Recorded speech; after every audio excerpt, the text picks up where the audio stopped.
우리 하나님의 은혜와 축복이 여러분과 함께 하시기를 바랍니다. 최근에 휴대폰으로 문자나 교회 단체 카톡방에서 아프가니스탄에서 활동 중인 선교사 229명이 처형될 위기에 있다는 글이 전달되고 있습니다. 아프리카 치와 출신의 선교사인 유디서 카모나가 전달했다는 이 메시지는 이런 내용입니다. 내일 오후 아프간 이슬람 교도들에 의해 사형을 선고받는 기독교 선교사 229명을 위해 기도해 주십시오 하면서 많은 사람들이 기도할 수 있도록 가능한 한 빨리 이 메시지를 전달해 달라 하면서 빠른 유포를 촉구하고 있는 것입니다. 이것이 사실인가 걱정하는 우리 성도들이 꽤 있는 것입니다. 사실이 아닌지는 제가 나중에 알려드리겠습니다. 설교를 유심히 들으면 알 수 있는 것이고 모르면 또 헷갈리는 거죠.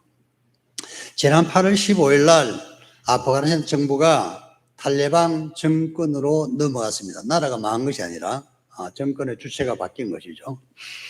그 나라 대통령이 공항에서 비행기를 타고 외국으로 탈출을 했는데 차 4대에 돈을 가득 싣고 그 돈을 가지고 비행기로 탈출했다는 기사가 나왔습니다. 우리나라 사람들은 아프가니스탄에 대해서 잘 모릅니다. 어디쯤 있는지, 그 나라가 왜 전쟁을 했는지, 그 나라 인구가 얼마인지, 아프간 정부가 왜 무너지고 대통령이 도망쳤는지, 왜 그 사람은 돈을 저렇게 많이 가지고 도망을 쳤는지 잘 모르는 것입니다.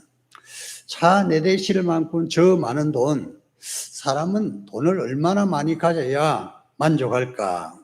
저 많은 돈, 저 돈이 정당한 돈일까?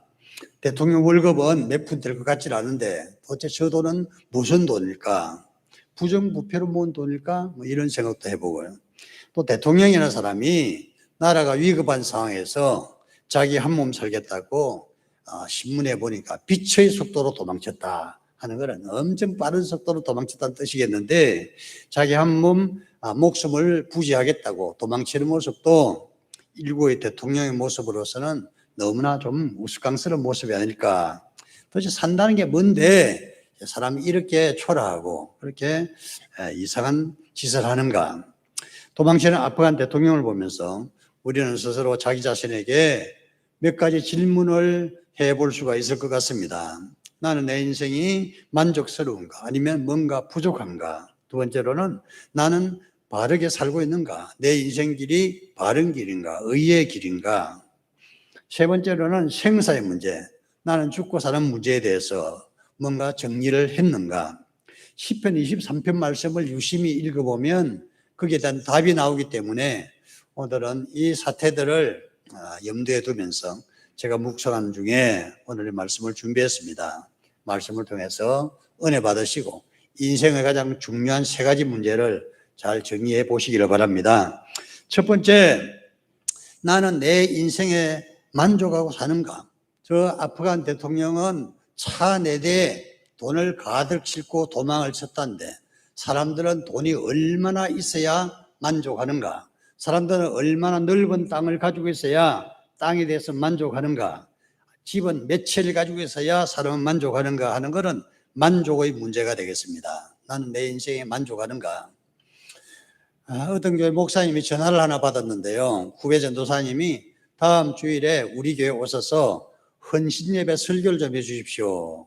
토요일 날 되니까 그 전도사님 또 전화가 와서 설교 본문과 제목을 좀 말씀해 달라고 했습니다. 그래서 목사님이 설교 본문은 시편 23편 1절에서 6절 그랬더니 전도사님이 제목은요 해서 제목은 여호와 나의 목자시니 전도사님이 말하기를 그 다음에는요 그렇게 말해서 그러자 목사님이 그거면 됐지 뭐가 더 필요해 그렇게 대답을 했습니다.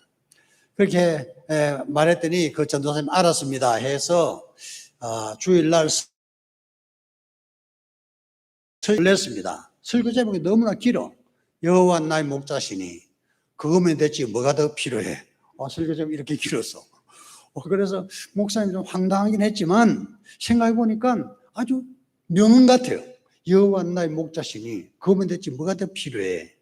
그래서 제가 이 제목을 그대로 쓰려고 여호와 나의 목자시니 그거면 됐지 뭐가 더 필요해 하다 보니까 주보에 들어가질 않아. 그래서 조금 줄여서 그거면 됐지 뭐가 더 필요해. 그렇게 제목을 정했습니다. 진실로 우리는 하나님을 섬기는데 하나님이 우리의 목자가 되시면 그거면 됐지 뭐가 더 필요할까 이렇게 생각해 볼 수가 있습니다. 그런데요, 이거는 깊이 생각을 해봐야 돼요. 여호와 나의 목자시니 내게 부족함이 없다 하면서 여전히 우리는 나는 부족한 게 많다 이렇게 생각할 수가 있는 것이거든요. 자, 그런 부족한 것이 많다고 생각하는 분들은 말씀을 좀 유심히 들어보시기 바랍니다. 부족한 것이 없다는 사람들은 대충 안 들으셔야 돼요. 근데 나는 부족한 것이 맞는 것 같다 생각하는 분들은 말씀을 한번 유심히 들어보시기 바랍니다. 여호와 나의 목자시니 하는 이 말씀, 나는 부족함이 없던 이 말씀은 다윗이 노래한 것입니다. 다윗은 자기 인생을 바라보면서 하나님 나의 목자가 되시기 때문에 나는 부족한 것이 없다 이렇게 고백을 한 것입니다. 자, 그런데 여기에 두 주체가 나온다. 하나는 목자이고 하나는 양이라는 것입니다. 이 양이 목자를 잘 따르고 목자의 음성을 항상 듣고 살면 양에게는 부족한 것이 없습니다. 근데 만약에 양이 목자의 음성도 듣지 않고 목자의 얼굴도 바라보지 않고 목자가 저쪽으로 가는데 자기는 이쪽으로 가고 그렇게 하면은 많은 어려움이 있는 것입니다. 목자의 눈길을 벗어난 양은 짐승들의 타겟이 됩니다. 독수리에게 채가기도 하고 사자의 밥이 되기도 하는 것입니다. 목자가 항상 지켜보고 있어야 안전하고 부족한 것이 없는 것입니다. 목자의 음성을 항상 듣고 목자의 음성을 따라가야 푸른 풀밭도 나타나고 잔잔한 실만한 시냇물가도 나타난다는 사실입니다.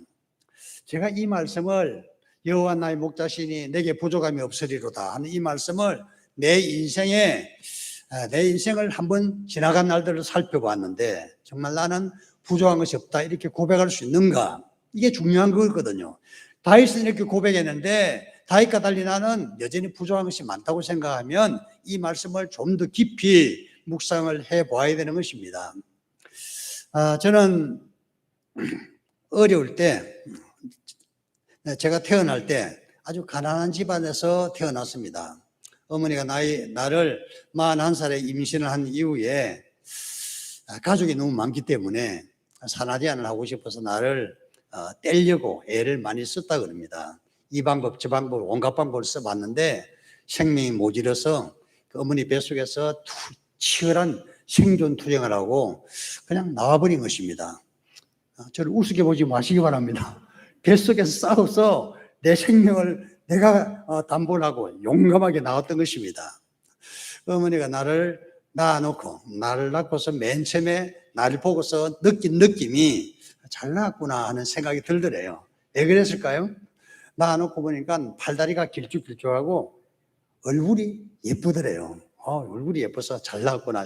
뭐 그런 생각을 할 수도 있을 것 같긴 해요. 어쨌든 낳고 나니까 괜찮게 잘 나왔다고. 그렇긴 하지만 가난한 집에 태어난 저는 제대로 먹을 것도 못 먹고 병원 혜택도 못 받고 그래서 수없이 죽을 고비를 넘기면서 어린 시절을 살아왔습니다.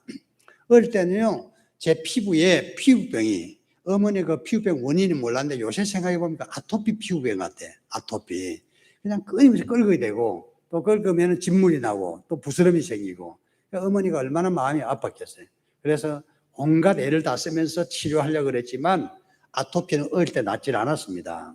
초등학교 다닌 이후에는 제가 피부를 긁은 기억이 없어서 아마 어느 순간 낫기는 하는 것 같은데 그 때문에 고생을 많이 했고 초등학교 다닐 때는 제가 두통으로 고생을 많이 했습니다. 조그만 머리로 뭘 생각을 많이 했는지 머리가 항상 빨개지듯이 아프고 그래서 두통약을 많이 먹었는데요. 그 두통약 그 당시에 먹었던 약이 요새 내가 그 약이 무슨 약일까 하고 검색을 해봤더니 그 약이 우리가 먹는 코로나 백신을 맞고 좀 이상이 생기면 먹으라는 그 타이로넬 성분. 그 타이로넬 성분이 아세트아미노펜입니다. 아세트아미노펜 동일 제제 약이 수없이 많이 있는데 그 약도 그런 약이었어요. 조금 먹으면은 머리가 아픈 것이 다 진정되어서 두통도 많이 시달리고 초등학교 4학년 때는 많이 아파서 학교를 한동안 결석을 하고 아마 저는 이제 아파서 학교도 못 갔는데 어머니나 아버지 생각에서는 죽을 수도 있다는 걸 생각을 하지 않았을까. 왜냐하면 우리 형제가 12명이 태어났는데 6명은 어릴 때 죽었거든요. 나도 죽을 둥 살 둥 아마 그렇게 하다가 부모님 입장에서는 죽을 수도 있겠다는 그런 생각을 했는지도 모르겠습니다. 제가 초등학교 성적표를 쭉 가지고 있는데 어느 날 한번 살펴보았더니 제가 12살 때 학교를 늦게 들어갔기 때문에 12살 때 초등학교 4학년이었는데요. 12살 때 체중이 25kg이더라고요. 12살짜리가 체중이 25kg 아주 바싹 마른 상태입니다. 아주 살이 없었다는 이야기죠. 어떻게 보면 참 초라하고 불쌍한 모습으로 자라나지 않았을까 하는 생각이 듭니다. 그 무렵에 이제 교회 제가 열심히 좀 다니고 초등학교 4학년 때, 5학년 때 교회에서 부흥회를 할 때 부흥회 참석을 하게 됐는데 참석해서 설교는 열심히 들었지만 무슨 말씀을 들은지 기억은 전혀 없습니다. 그래서 말씀을 듣고 아마 뭔가가 내 영혼에 살이 되고 뼈가 되지 않았을까 생각을 하고 그 이후에 믿음의 길에 눈을 조금 떴던 것입니다. 본격적으로 제가 교회 다니기 시작한 것은 나이가 20살 때였는데요. 20살 때 교회 다니는 이유는 그 당시에는 제 몸이 폐병이 걸려서 좀 병이 좀 낫고 싶어서 교회를 다녔습니다. 그래서 새벽 기도도 열심히 나가고 모든 예배 열심히 나가면서 하나님의 말씀도 열심히 듣고 열심히 예배 참석하고 기도 열심히 하고 성경 말씀 열심히 외우고 성경 공부 열심히 했습니다. 그 당시에 성경 공부 그런 학습지가 있어서 열심히 하고 그렇게 열심히 공부하고 열심히 예배드리고 열심히 기도하고 어떻게 하다 보니까 하나님께서 은혜를 베풀어 주셔서 저희 폐병을 낫게 해주시고 군대도 가게 해주셨던 것입니다. 생각해 보니까 그날 이후에 내가 열심히 하나님의 말씀을 믿고 따르고 한 그 이후에 하나님께서 나에게 은혜를 베푸셔서 모든 일들을 좋은 일들을 계속해서 내 인생에 허락해 주신 것 같습니다. 군대에서 고생도 좀 했는데 군대에서 고생을 하다가 어느 날 나는 교회에서 근무하고 싶다 하는 생각이 내 마음속에 들어서 하나님 나를 교회 보내주세요. 그것도 기도 열심히 했더니 딱 보름 만에 교회를 갔습니다. 하나님께서 도와주셔서 이렇게 교회에서 근무하는데 교회에서 근무하는 것은 전 사단에서 전 연대에서 가장 특가병 중에 하나였어요. 그래서 교회에서 봉사하고 교회에서 예배 인도하고 교회학교하고 하는 그런 일을 하면서 군대 생활을 했습니다. 군에서 제대 후에는 앞으로 어떻게 살아야 되나 막막했지만 하나님 인도를 따라서 이 일 저 일을 하고 그리고 부족한 학력을 보충해서 검정고시 공부를 했는데 검정고시 공부도 합격을 하고 그런 이후에 신학교로 가게 됐는데 신학교 입학할 때는 이곳저곳에서 또 많이 후원을 해주셔서 신학교 등록금도 마련하고 입학을 하고 신학교 1학년 다닌 이후에는 아주 매력적인 아가씨를 만나서 결혼도 했습니다. 여러분들이 우리 집 사람을 뭐 매력적인 아가씨라 그러니까 좀 우습게 생각하는 것 같은데 아가씨 때 굉장히 인기가 많았습니다. 들이댄 총각들이 얼마나 많은지 제가 수많은 경쟁률을 뚫고 결혼했다는 것만 알아주시기 바랍니다.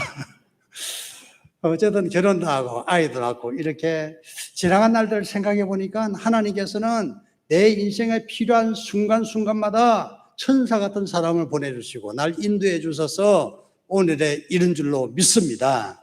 병에 걸렸을 때는 내가 나이 30세까지만 살았으면 한이 없겠다 생각했는데 곧 70이 다 돼가는 나이니까 제가 70이 다 돼간다고 아무도 안 믿는 것 같더라고. 나이 제가 꽤 많습니다. 그렇게 살아가면서 건강하게 살아온 것도 하나님 은혜고 하나님이 나의 목자가 되셔서 나는 부족함이 없구나 하는 그런 생각이 들고 그래서 한 번씩 생각해 보면 내 인생을 생각해 보면 나는 이제 하나님께 데려가서도 한이 없구나 하는 생각이 들어요. 이런 고백이 나의 고백이 여러분의 고백이 되시기를 바랍니다.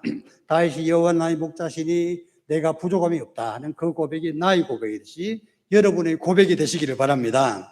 지나간 날들을 여러분들이 되돌아보면 하나님께서 얼마나 여러분을 사랑하시고 인도하시고 도와주셨는지 알 수가 있는 것입니다. 다만 여기서 정말 꼭 하나 우리가 유념을 해야 되는 것은 하나님이 나의 목자가 되신다면 그 목자의 음성을 끊임없이 들어야 한다는 것입니다. 그래야 나에게 부족함이 없이 채워주실 줄로 믿습니다. 두 번째로는 오늘 말씀의 주제가 나는 의의 길을 가고 있는가 하는 것입니다. 인생의 두 번째 문제는 선과 악의 문제입니다. 아프간 대통령이 그 많은 돈을 가지고 탈출을 했는데 그 돈이 정당한가 부당한가 불의한 돈인가 하는 그런 문제인 것입니다. 이것은 내 자신에게 적용을 하는데 나는 내가 가는 인생길이 바른 길을 가고 있는가 아니면 잘못된 길을 가고 있는가, 바른 길에서 벗어났는가. 이 바른 길을 벗어나는 것을 성경은 죄라고 말하는 것입니다. 나는 죄의 길을 가고 있는가 아니면 의로운 길을 가고 있는가, 좁은 길을 가고 있는가 넓은 길을 가고 있는가 하는 그런 문제라는 것입니다. 오늘 말씀에 보면 내 영혼을 소생시키시고 자기 이름을 위하여 의의 길로 인도하시노다. 선한 목자가 되시는 하나님은 나를 의의 길, 바른 길로 인도하시는데 인도하시는 조건은 단 하나, 목자이신 그 하나님의 음성을 듣고 목자를 따라가면 당신의 영광을 위하여, 당신의 이름을 위하여 나를 의의 길, 바른 길로 인도하신다는 것입니다.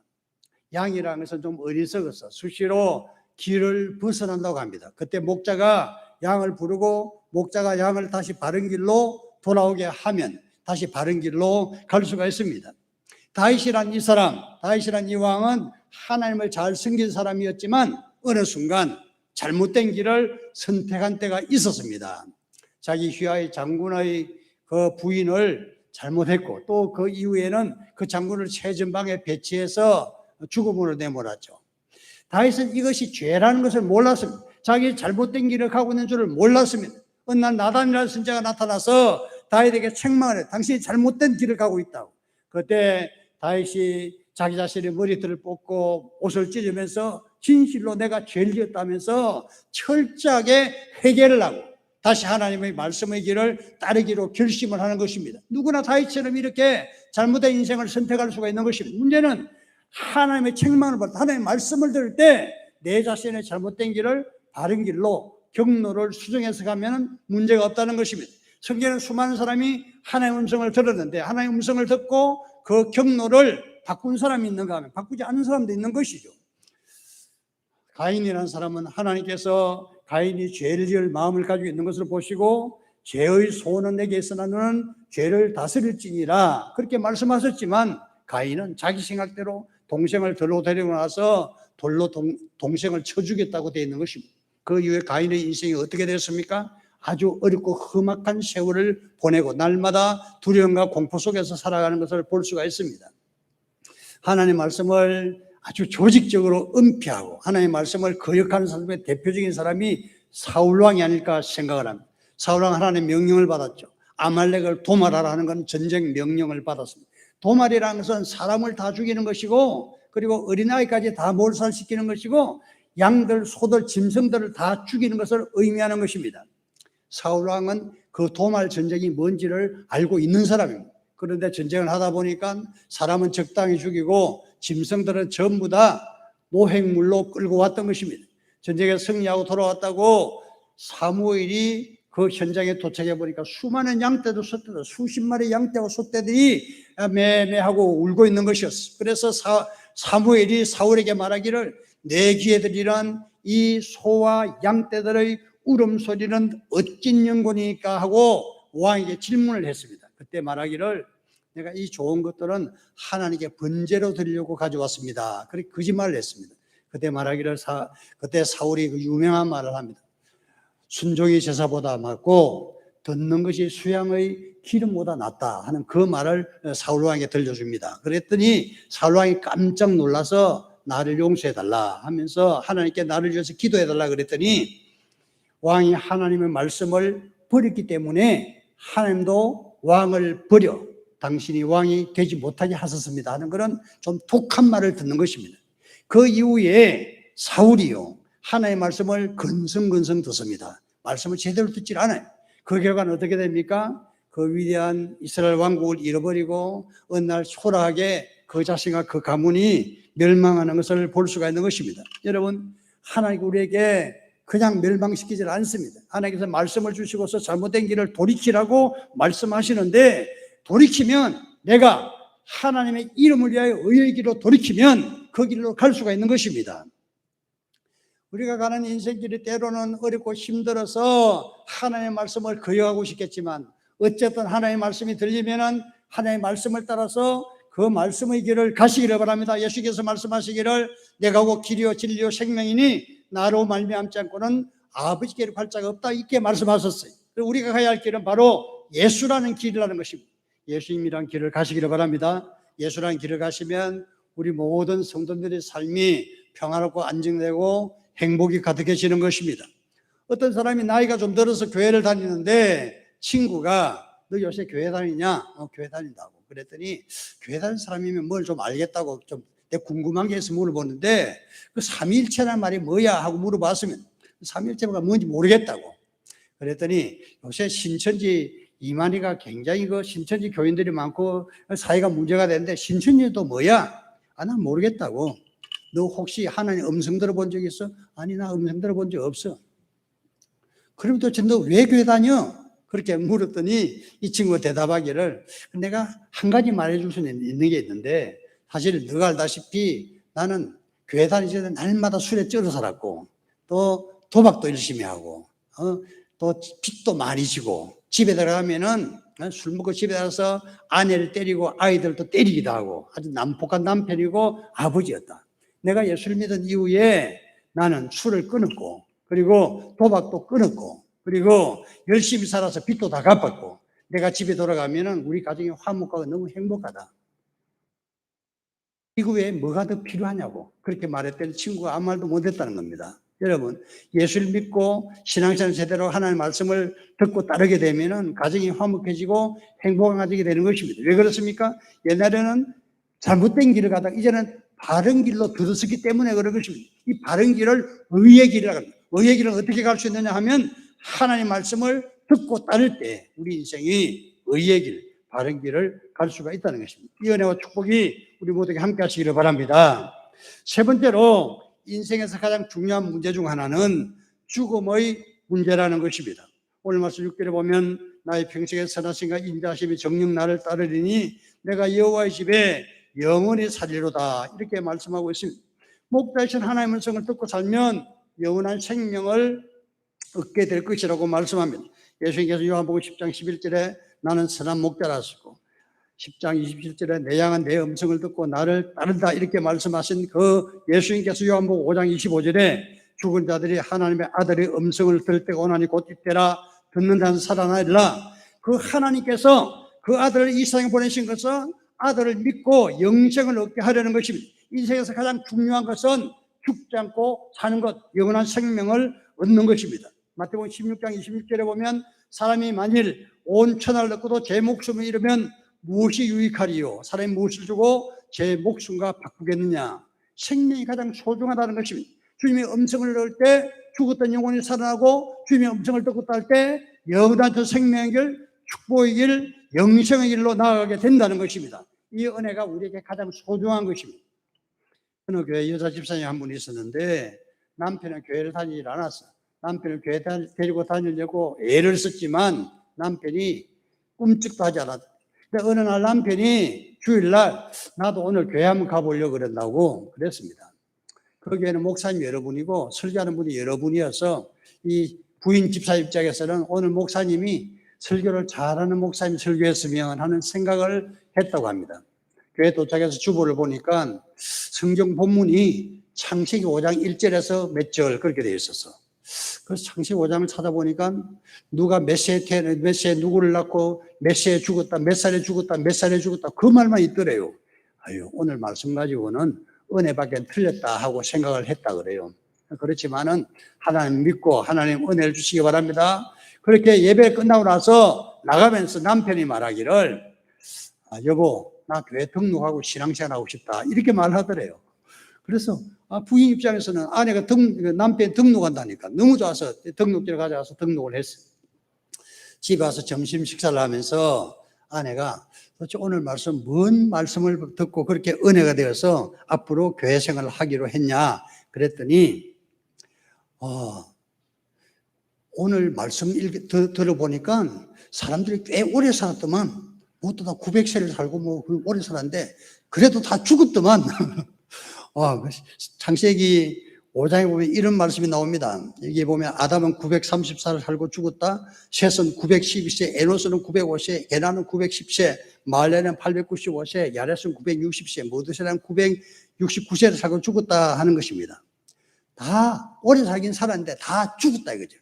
남편 하는 말이 모두 다 죽은 걸 보니까 내 스스로를 생각해 보니까 나는 죽을 준비를 못하고 있는 것 같다. 앞으로 죽을 준비를 하겠다고 그런 말을 하더라는 것입니다. 여러분, 세상에서 가장 지혜로운 사람은 죽음을 준비하는 사람이 아닐까. 아프간 대통령이 왜 빛의 숲도로 탈출했을까요? 죽음이 두려웠어요. 사람들은 막 다 죽는 것을 겁내는 것입니다. 아프가니스탄의 선교사 229명이 처형될 위기에 처했다. 기도해달라. 그이들이 죽는 것에 대해서 우리가 마음이 안타까운 마음이 있기 때문에 이런 문자를 사람들이 보내는 것입니다.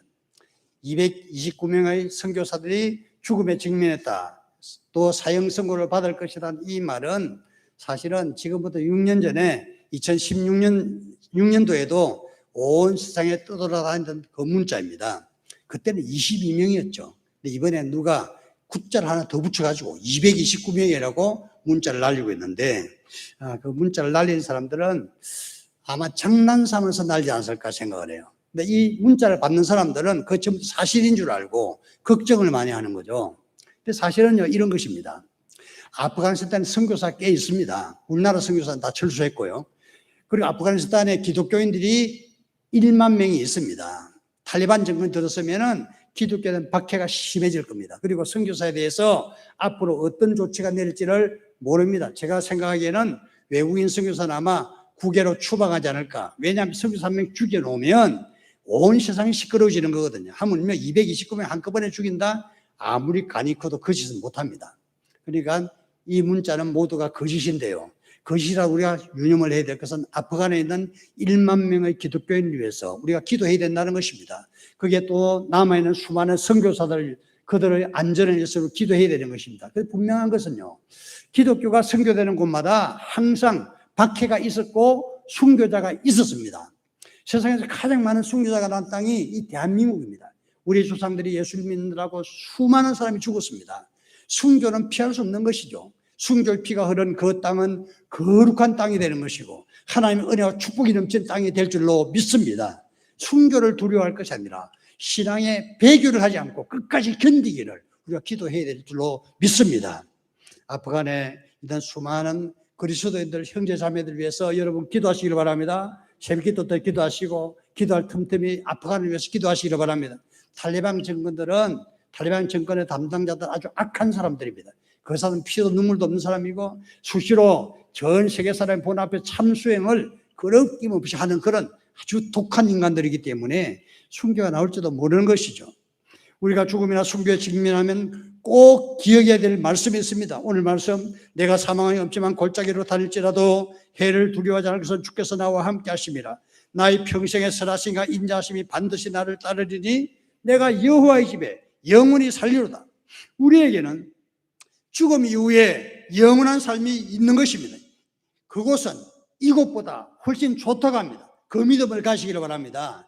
우리는 이 세상의 다인 줄 알지만 이 세상의 다가 아니라 이 세상 너머에 이 세상보다 훨씬 좋은 아름답고 영원하고 복된 세상이 있는 것입니다. 그것을 소망할 때 우리는 죽음을 능히 초월할 하나님의 자녀로서 살아갈 수가 있는 것입니다. 죽음을 넘어설 수 있는 그것이 있으면 그거면 됐지. 뭐가 더 필요하냐 이거죠. 이 하나님의 은혜가 우리 모두에게 충만하시기를 우리 주님 이름으로 축원합니다. 기도합시다. 사랑하는 하나님 아버지, 은혜를 감사합니다. 오늘 말씀을 통해서 우리가 깨닫게 하시고 말씀에 합당하게 살아가는 저희들 되게 하여 주시옵소서.